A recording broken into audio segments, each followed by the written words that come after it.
Hey guys, welcome back to another tipping video. Today I'll be going through my round 3 tips and also going over my predictions and correct tips and big calls from last week's round.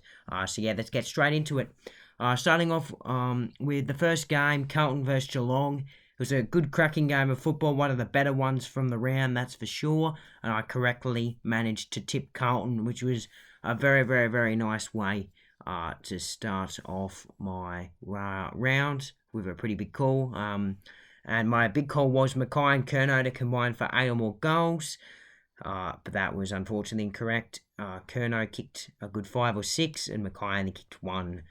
So very close there. Then definitely one of the more odder games of the round, Brisbane versus Melbourne.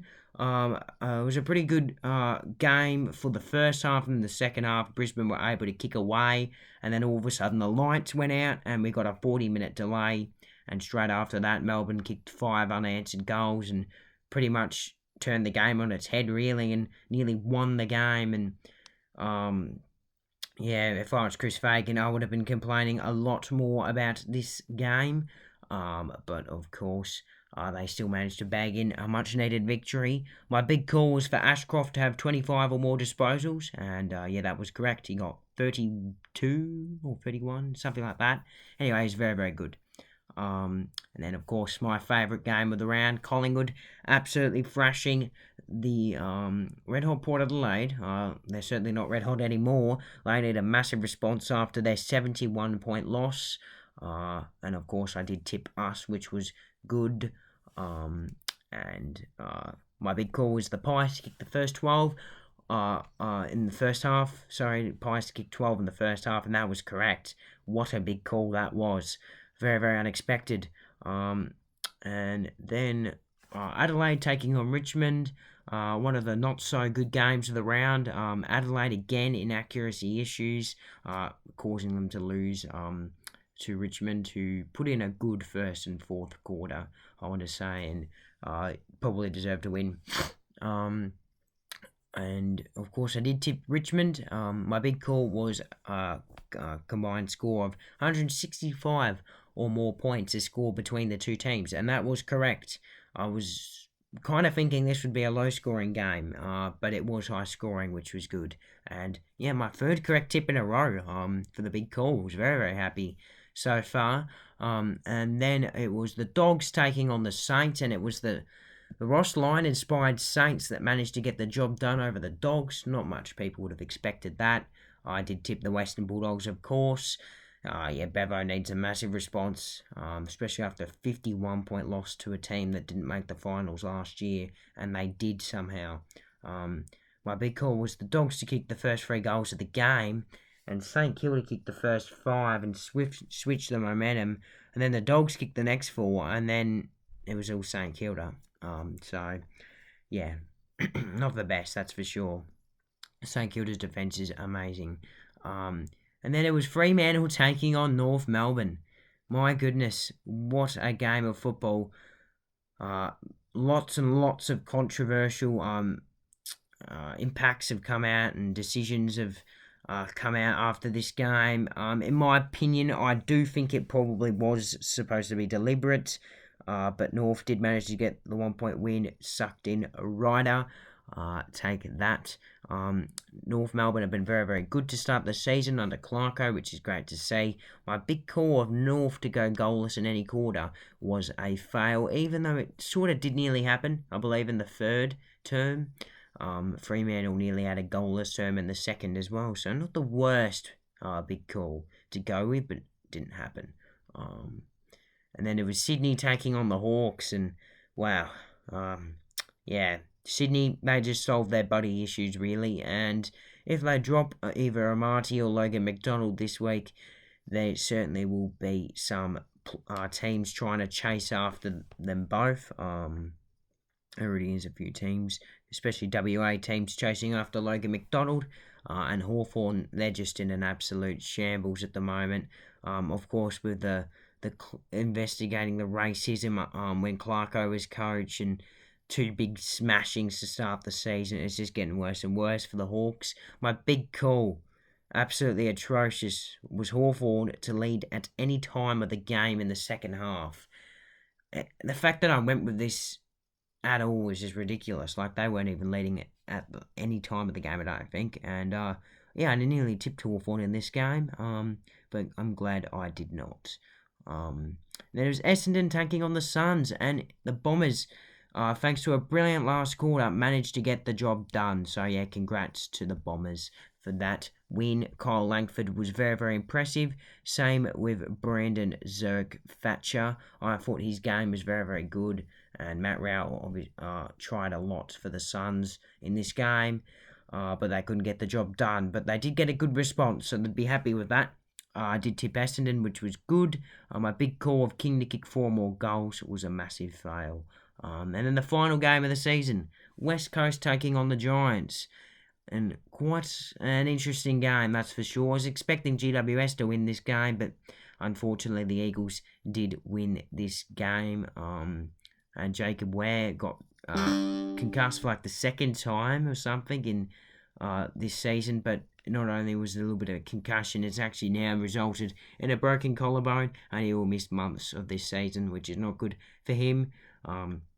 But yeah, the Giants look like they lost just because of injuries, really. If they got those players back, I reckon they probably would have been a little bit better, especially in that second quarter where West Coast kicked 8 goals and won the game.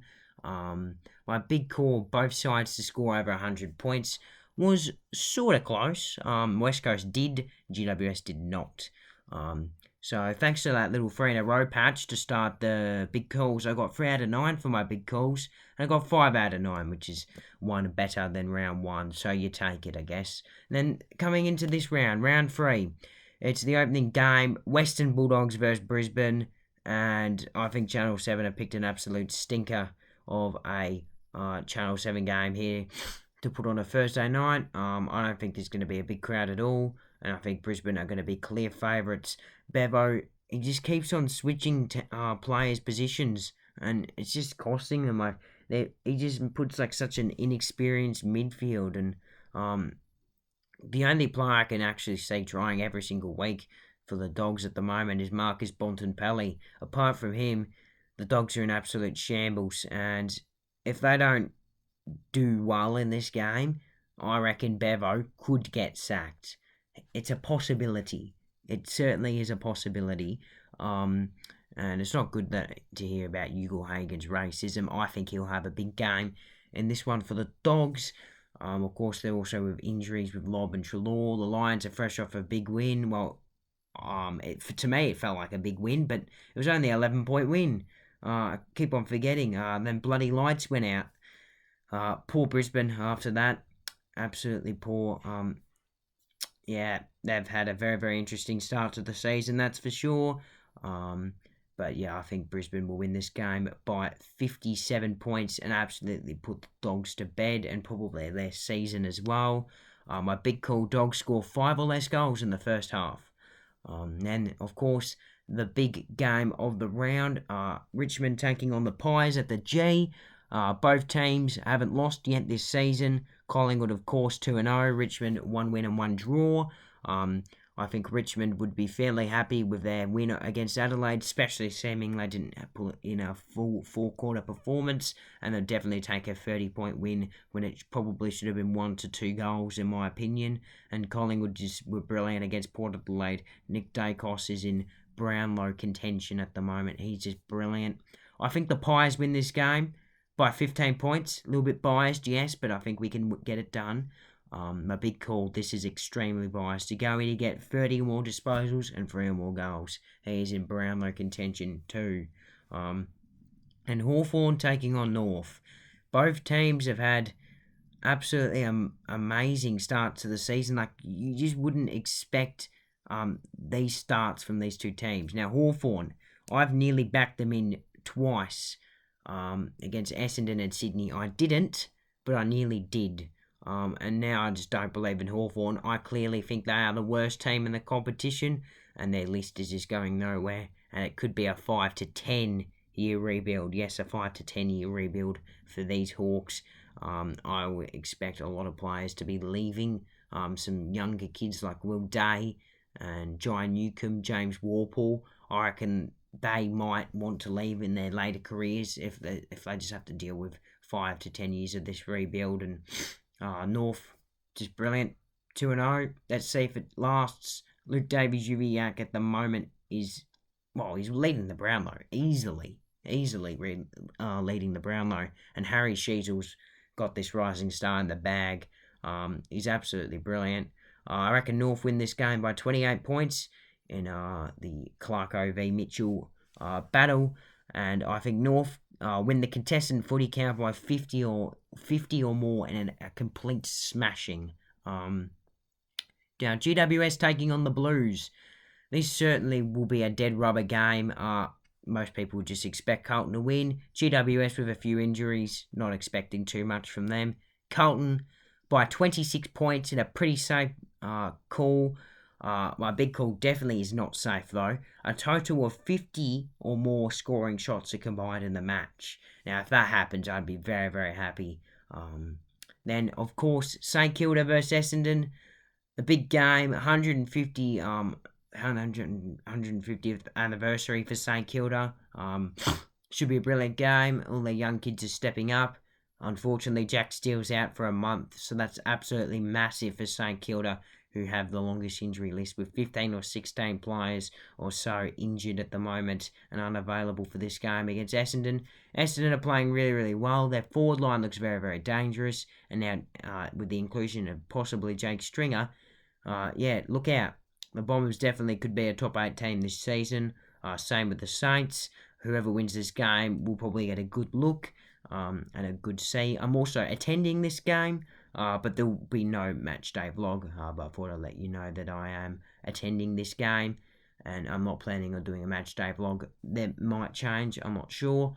St Kilda by 16 points. I'm going safe. As much as I see an Essendon win, and a bit of a spoil of the Saints' 150th anniversary, I think the Saints do win this game. My big call, there are 150 or more tackles in this game. Essendon a tackling machine. I think St Kilda can tackle pretty well. Then the showdown, Adelaide versus Port Adelaide. You love to see it. And yeah, I reckon it'll be a pretty good showdown as well. Both teams, they haven't started brilliantly. Port did start brilliantly, and now it's gone the complete opposite. And Adelaide, well, they should have really won both games, in my opinion, if they'd kicked straighter. Isaac Rankins is proving to be one of the best trades of the trade period, and if he can continue his good form, I reckon Adelaide have got to somehow find wins, though. In the earlier month or two this season, I think a big game like this is very, very important, and I think Adelaide will be very, very, very strong, and I reckon Matty Nix is going to teach him how to bloody kick properly. But I do think Port need a response, and if they don't, does Ken Hinkley see the door? I don't think so. Not in a showdown, no. But I reckon Port win by 10 points. I reckon they're going to play desperate footy. My big call, a total of 10 or more lead changes are combined in the game. Now, that doesn't seem too big, but I reckon it would be big for a low-scoring showdown. Now, the first of the Sunday games, Gold Coast taking on Geelong. Well, not too much to say about this game, but Geelong do need a little bit of a response from the game against Carlton. Curnow kicked 5 against them. The only time the players kicked 5 against them in last year was Dylan Moore from Hawthorn. So yeah, not too good from Geelong there on their behalf, but Jeremy Cameron kept them in that game, and very, very solid. Also, Sava Radagalier down at the other end is a pretty good player, and he's made a great start to his season. And Gold Coast, we saw a response against Essendon. Great to see the YouTuber faithful go to that game. Would have been an absolute scenes, I'm sure, especially if they'd won the game. Unfortunately, they did not. I think Mabior Chol needs to come back into this game. Mabior Chol, the main man. He can't win my bloody Coleman medal that I predicted him to if he's not playing. Like, honestly. I think Geelong win this game by 38 points in a big response. Hawkins and Cameron to combine for 9 or more goals. Pretty simple, especially with Ballard possibly out suspended. Now, Melbourne versus Sydney. The first game on the Sunday. Sorry, the second game on the Sunday. But yeah, this one is definitely a must-watch because I reckon both teams, they've been pretty good this season. Melbourne weren't great last week, but they were good late after that bloody blackout. And yeah, Sydney had just started amazingly. Top of the ladder. They deserve it. And yeah, they have responded brilliantly after that grand final loss. I don't think too many would have expected that. I've nearly tipped against them twice, but I can clearly see they are the real deal now. But because I believe it is a Melbourne home game, I think I have to back in Melbourne, even though Gawn is out. I think he's a massive injury, and I reckon if they had Gawn for the whole game last week, I reckon they would have won the game. But yeah, I'm going to go Melbourne as a safe call by 19 points. My big call, a total of 20 or more lead changes are combined. A total of 20 or more goals are combined in the first half. My mistake there. And then the Freo versus West Coast game to end the round. The derby, of course, definitely one of the more interesting derbies we'll see. Fremantle, 0-2. There's not that much to say about Fremantle, but they need to sort their shit out. Their midfield's being absolutely smashed. Their rucks just aren't doing much. Their forward line is absolutely atrocious. I reckon bottom 3 in the competition right now. And their defence is alright. It was very, very good last year. It's definitely not been as good this year, but it's been pretty good, I reckon, still. And I reckon their defence might let them win a few games or two this season. West Coast, they had that 8-goal patch against GWS. That's why they won the game, really. But apart from that, not too much from the Eagles. And yeah, Adam Simpson is definitely on the ropes, that's for sure. His career could be over very, very soon. I think Freo win this game just by 3 points, but I don't see them making finals. I'm going to go with a big call now. Freo, I don't think they're going to make finals at this rate, and especially if they lose this game. My big call, a total of 130 or less points are combined in the match with Fremantle's poor forward line and pretty good defence. So I hope you enjoyed the video. Stay tuned for my tipping video for next week, where I'll be going over round 4, and stay tuned for my Collingwood review after the big game against the Tigers.